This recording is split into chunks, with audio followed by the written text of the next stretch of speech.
Now we want to bring in CBS News political director John Dickerson, who is also in Charlotte. Great to have you with us, John. Good morning. Good morning, Rebecca. How big of an issue is this "are you better off" question going to be for the president, John? Well, it's kind of the key question at the center of a re-election.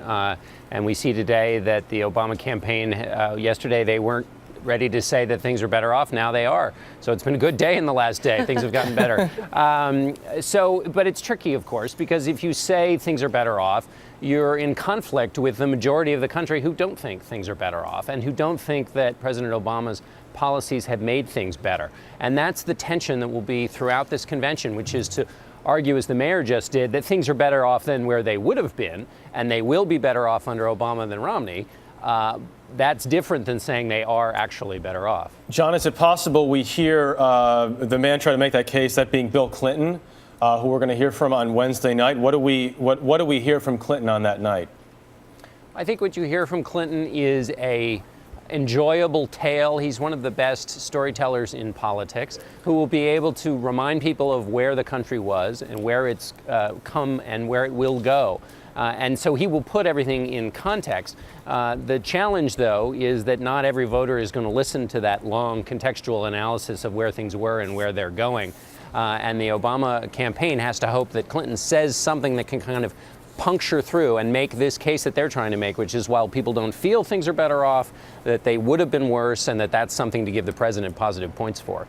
John, when you think about the structure and the strategy behind this particular convention, is the focus going to be on President Obama and his record and what happens next, or is it going to be more of a focus on what Mitt Romney brings to the table and why that wouldn't be, in their view, right for America?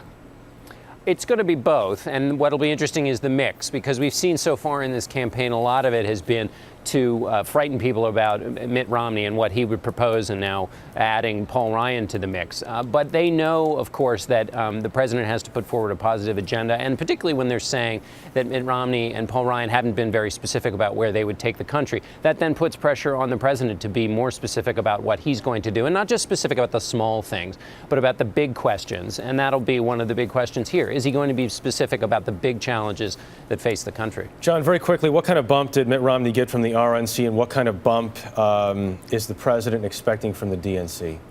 It doesn't look right now like Mitt Romney got much of a bump. The polls are still a little young, though, but he may not get very much of a bump, and this president may not get much of a bump either. The jobs reports come out about 10 hours after he finishes speaking, which is just a ready-made wet blanket for his convention. So nobody may get a bump. It feels like this is an election without bumps. So we'll be back to the same hard-fought, close election we had before all this fun started. And we should note, John, that labor report is expected to remain the same, 8.3% by many economists. Thanks so much. We appreciate you joining us. John Dickerson.